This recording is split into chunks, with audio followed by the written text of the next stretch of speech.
সকাল সকাল এত সুন্দর ওয়েদার দেখে একদম মনটা ভরে পড়লো। হে এভরিওয়ান, সবাই কেমন আছেন? আলহামদুলিল্লাহ বেশ ভালো আছি। সকাল সকালে উঠে দেখি অদিনে আম পাখার মতন, তার মানে সকাল দেখি নিয়র পড়ছে। আমি তো দেখে খুবই খুশি, দেখতেই পারছেন মুখ দেখে। পরে দেখে চলে আসলাম রুমে, এসে গরম পানি খাচ্ছি, কারণ সকালটা গরম পানি দিয়ে শুরু করি আমি রেগুলারই।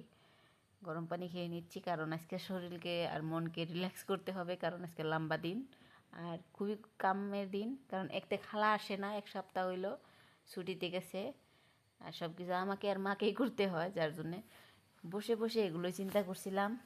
পরে ভাবলাম সকালকার রান্না বসিয়ে দিয়ে, যারা পাপা চলে যাবে, আমিরুল যাবে, পাপা যাবে আর কি, যার জন্য সকালে ডাল সিদ্ধ করছি।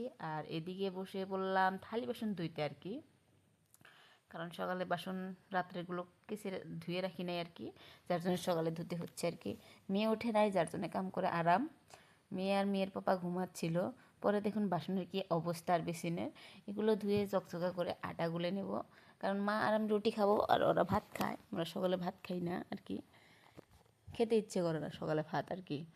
মানে সকালে ভাত খেতে কিবা লাগে আর কি, ভাত খাওয়া হয় না, পেটও ভরে না, খাওয়াও হয় না আর কি, ওইরকম অবস্থা। যার জন্য আমরা সকালে 2 বই চা খাই, ওরা ভাত খেয়ে চলে যায়, কিন্তু সবার সাথে টিফিন যায়, ওগুলো টিফিন বানিয়ে দেয়। এদিকে আমার রুটি বানানো হয়ে গেছে, ডাল ভর্তা হয়ে গেছে আর কি। পরে দেখি মা একদম সকাল সকালে টাটকা সবজি আমাদের ক্ষেতের থেকে তুলে নিয়ে আসছে। এগুলো কিন্তু বাগুন ট্যাংরা ব্যাংরা থেকে কেউ কিছু বলবেন না, কারণ সার ছাড়া, যার জন্য এইরকম। কিন্তু খুবই টেস্ট থাকে সবজিগুলো, আর অল্প হিট দিলেই সেদ্ধ হয়ে যায় বাগুনগুলো। ভেন্ডি, বাগুন আর মরিচের ডাল, কিন্তু বোল ঝিঙা এগুলো দিছে, এখনও গাছে ফল আসে নাই। পরে আসলাম চা খেতে, মা এসে চাটগুলো বেড়ে দিচ্ছে আর আমার পরিমাণে উঠে আসছে।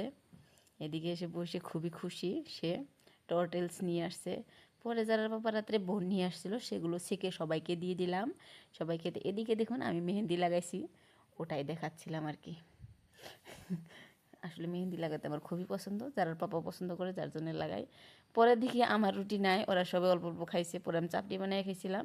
যারার পাপার জন্য এখানে পোলাও বানাইছিলাম মটন দিয়া, আর টিফিনের জন্য।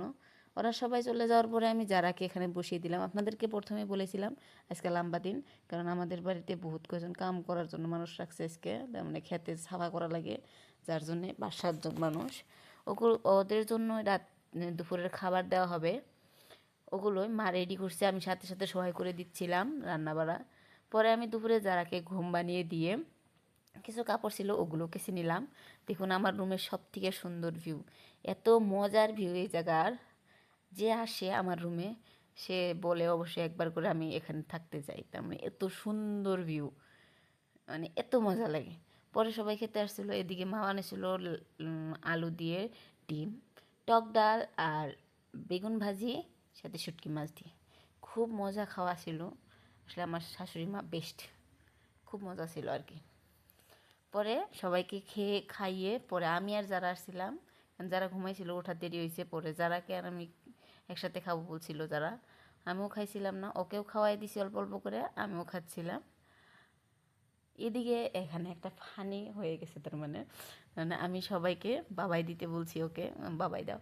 আম্মু আমাকে দেখা যায় কে, আম্মু আমাকে অন্য দেখা যায়, তার মানে ওর চুলগুলো ফালানো হয়েছিল না, জন্মর চুল। ও এখন ভিডিও করতে চায় না আর কি, ওর পেজ আছে কিন্তু, কিন্তু করবার চায় না, ওর চুল নাই ওই জন্যে, কিন্তু ওই জন্যে হাসছিল আর আমিও হাসছিলাম। সবাই জানাবেন ভিডিও কেমন হয়েছে, ভালো লাগলে অবশ্যই লাইক শেয়ার সাবস্ক্রাইব করবেন, আর যদি কোনো ভুল হয়ে থাকে মাপ চাই। আর আপনারা কিন্তু অবশ্যই কমেন্ট করবেন, কমেন্ট পড়তে ভালো লাগে।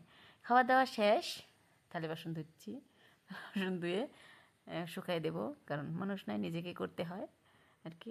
সবাইকে বাবাই, দেখা হবে নতুন ভিডিও। আল্লাহ হাফিজ।